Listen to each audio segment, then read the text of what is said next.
Bismillahirrahmanirrahim. Subhanallah, tabarakallah, alhamdulillah. Alhamdulillah, semua alhamdulillah, segala puji bagi Allah. Ini adalah raudhah, taman-taman syurga yang Nabi sebut. Ma baina baiti wa mimbari raudhatan min riyadil jannah. Di antara rumahku, rumah Nabi rumah baginda Nabi sallallahu alaihi wasallam dan juga mimbarnya di sana, ya, adalah merupakan taman-taman syurga. Dan di hadapan saya ini tiang 119 adalah tiang Aisyah, ya, yang mana baginda Nabi sallallahu alaihi wasallam menyebut dalam satu hadis sahih, ya, sekiranya kamu tahu tempat ini, nescaya kamu akan sanggup beratur untuk solat di sini, ya, iaitu di tiang Aisyah ini 119, ya. Dan ini adalah tiang Abi Lubabah, tiang Taubat. Dan sekarang saya menuju ke makam baginda Nabi sallallahu alaihi wasallam untuk memberi salam kepada Rasulullah. Dan percayalah, baginda Nabi, ya, akan menjawab salam kita, ya. Kita ditegah untuk meninggikan suara di hadapan baginda Nabi sallallahu alaihi wasallam. Ketika memberi salam kepada baginda ini, kita perlu merasai, menjiwai bahawa, ya, Nabi mendengar salam daripada kita umatnya.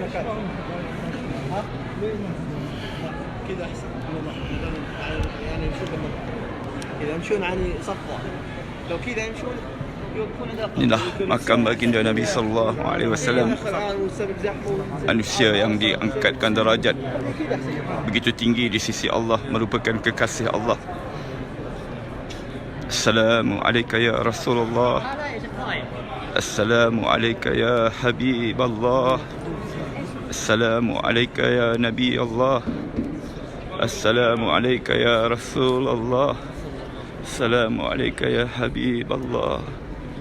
Assalamu alayka ya Nabi Allah. Asyhadu an la ilaha illallah wa asyhadu annaka Rasulullah wa asyhadu annaka Rasulullah wa asyhadu annaka ballaghta risalata wa addaita al-amanata wa nasahta al-ummata wa jahadta fi sabilillah. Fasalla alaika Allah salatan daimatan ila yaumiddin. Allahumma atil fadilah wa darajatan rafi'ah wa ba'athu maqamah mahmudan alladhi wa'adta innaka la tukhliful mi'ad. Assalamu alayka ya Aba Bakrin. Assalamu alayka ya sahiba Rasulillah fil ghar. Assalamu alayka ya Umar. Assalamu alayka ya Faruq. Assalamu alayka ya ashabi Rasulillah ajmain. Alhamdulillah, selesai daripada menziarahi baginda Nabi sallallahu alaihi wasallam dan sahabatnya Abu Bakar dan Umar Khattab. Dan ini adalah Babul Baqi', yang mana, tuan-tuan, ya, ini adalah rumah Aisyah. Dan di sebelah rumah Aisyah ini, yang mana di belakang rumah Aisyah adalah rumah Fatimah, ya. Dan di sini dulu adanya rumah-rumah ataupun bilik-bilik yang dikenali sebagai hujurat, iaitu rumah-rumah isteri-isteri baginda Nabi sallallahu alaihi wasallam. Dan di depan sana adalah perkuburan Baqi', yang mana di dalam perkuburan Baqi' itu terdapatnya makam-makam isteri-isteri Rasulullah sallallahu alaihi wasallam, anak cucu baginda Nabi, ya, sahabat-sahabat Nabi sallallahu alaihi wasallam, ada hampir lebih kurang 10,000 orang. Dan juga khalifah yang ketiga, iaitu Sayyidina Uthman, juga berada di dalam Baqi'. Ketika baginda Nabi sallallahu alaihi wasallam, Nabi hidup dulu, ya, bila Nabi berkelapangan, sebelah malamnya Nabi akan pergi ke Baqi'. Daripada rumah Nabi ini, ya, dan rumah Nabi yang lain, iaitu di sebelah-sebelahnya juga, yang dikenali sebagai hujurat. Bila Nabi ada kesempatan, maka Nabi akan berjalan sebelah malamnya ke perkuburan Baqi' untuk mendoakan keampunan untuk ahli Baqi'. Dan keuntungan bagi mereka yang meninggal dunia di bumi Madinah Al-Munawwarah ini pasti akan dikebumikan di Baqi', ya, di dalam tempoh waktu-waktu yang tertentu sebelum dipindahkan ke tempat yang lain. Dan kelebihan mereka yang meninggal di bumi Madinah ini, sebagaimana hadis sahih baginda Nabi sallallahu alaihi wasallam menyebut, man istata'a minkum ay yamut fil Madinah falyaf'al fa inni syafi'un yaumal qiyamah. sesiapa yang mampu untuk mati di Madinah ini, maka berbuatlah demikian kerana aku memberi syafaat kepada orang yang mati di Madinah. Mereka yang mati di Madinah, tuan-tuan, adalah merupakan pilihan Allah. Mereka yang dipilih oleh Allah Subhanahu Wa Taala. Ya. Bukan senang. Namun kita perlu berdoa kepada Allah, minta kepada Allah, minta sungguh-sungguh, ya Allah, ya, mudah-mudahan satu hari nanti bila aku datang ke Madinah ini, ya, aku dapat mati di Madinah. Umar Al-Khattab, ya, khalifah yang kedua, seringkali selalu sangat ya, berdoa kepada Allah dengan doanya, Allahumma rzuqni syahadatan fi sabilika waj'al mauti fi biladi nabiyika. Itu doa Umar Khattab, ya Allah, rezekikan aku syahid di jalan Engkau dan matikanlah aku di negeri Rasul Engkau. Dan Allah, ya, Allah Subhanahu Wa Taala telah berkata, ud'uni astajib lakum.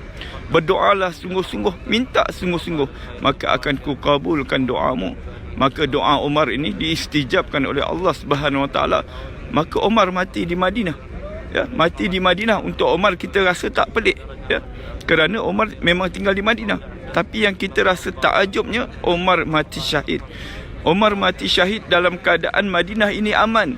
Malah Islam telah berkembang sampai ke Eropah. Namun kerana keberkatan doa Umar itu, Allah pilih dia, ya, Allah pilih dia untuk syahid di jalan Allah Subhanahu Wa Taala. Mudah-mudahan kita semua dipilih oleh Allah Subhanahu Wa Taala mati di dalam keadaan husnul khatimah, mati dalam keadaan baik, dan dijauhkan, diselamatkan daripada mati dalam keadaan su'ul khatimah, mati dalam keadaan buruk. Kerana kejayaan manusia adalah matinya dalam keadaan husnul khatimah. Kita hidup di dunia ini walaupun kita ni hebat, mempunyai pangkat yang besar, mempunyai kekayaan, malah kalau kita ni pun orang ibadatnya hebat, tapi kalau ditakdirkan kita ni mati dalam keadaan su'ul khatimah, kalau kita mati dalam keadaan su'ul khatimah, maka binatang anjing itu lebih mulia daripada kita, tuan-tuan. Na'udzubillah min zalik. Seorang ulama pernah menyatakan ketika dia berjumpa dengan anjing, ya, dia berkata, belum tentu aku lebih mulia daripada engkau, anjing. Ya, sekiranya kalau aku mati dalam keadaan su'ul khatimah, aku lebih hina daripada engkau. Begitulah kita manusia ini, tuan-tuan. Kalau kita dicabut nyawa dalam keadaan buruk, dalam keadaan kita su'ul khatimah, dalam keadaan kita berdosa kepada Allah, dalam keadaan kita tidak sempat untuk bertaubat kepada Allah, maka kita menjadi sehina-hina manusia. Oleh itu minta kepada Allah selalu di dalam sujud kita, di dalam solat kita. Setiap hari kita solat 5 kali satu hari sekurang-kurangnya. Setiap kali kita solat, kita sujud, minta Allah 3 perkara.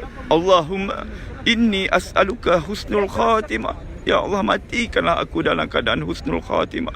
Allahumma rzuqni taubatan nasuha qabla al-maut. Ya Allah, rezekikan aku taubat nasuha sebelum datangnya kematian. Allahumma ya muqallibal qulub sabbit qulubi ala iman wa ala ta'atika. Wahai Allah yang memegang hati, ya, tetapkanlah hatiku dalam iman dan taqwa. Setiap kali kita solat, submit doa ini, minta dengan Allah. Kerana Allah Subhanahu Wa Taala berkata dalam satu hadis sahih, Allah itu sifatnya malu, ya. Allah kata, aku malu pada hamba-Ku bila hamba-Ku berdoa kepadaku dan aku tidak istijabkan doanya. Oleh itu, tuan-tuan, ya, marilah selalu kita berdoa kepada Allah, minta apa saja kepada Allah, bergantung harap hanya kepada Allah Subhanahu Wa Taala. Sekarang suasana di Madinah ini, lepas daripada solat Isyak, keadaan cuaca memang tengah sejuk, mungkin dalam keadaan 13-14 darjah Celsius. Namun alhamdulillah rasa sangat-sangat tenang di bumi Madinah ini, yang mana ketenangannya memang kita tak dapat rasa di tempat-tempat yang lain. InsyaAllah, ya, yang mana belum pernah sampai di bumi Madinah Al-Munawwarah, submitlah doa, minta dengan Allah, ya, minta dengan Allah. Kalau kita ini tak ada duit, tak ada kemampuan daripada sudut keuangan, minta kepada Allah hadiah, minta hadiah daripada Allah, ya. Allah itu maha kaya, tuan-tuan. Kita ini yang miskin meminta. Oleh itu minta hadiah dengan Allah. Kalau kita tidak ada kemampuan daripada duit, daripada keuangan kita tak cukup, rasa-rasanya memang tak cukup, ya, maka minta Allah hadiah, ya. Minta Allah hadiah. Tidak ada mustahil di sisi Allah Subhanahu Wa Taala. Saya dah buktikan, ya. Saya dah buktikan pernah ajar orang dan telah termakbul doanya dengan hanya minta hadiah daripada Allah. InsyaAllah saya akan kongsikan kisah seorang lelaki pakcik ini yang telah dihadiahkan oleh Allah, ya, datang ke bumi Mekah, ya. Sedangkan pakcik ini tak bekerja pun. Jadi insyaAllah kita kongsikan di lain masa, di lain waktu. Dan untuk akhirnya, dari sini kita dapat lihat kubah berwarna hijau, yang mana di bawah kubah warna hijau itulah rumahnya Aisyah radhiyallahu anha, tempat makamnya baginda Nabi sallallahu alaihi wasallam.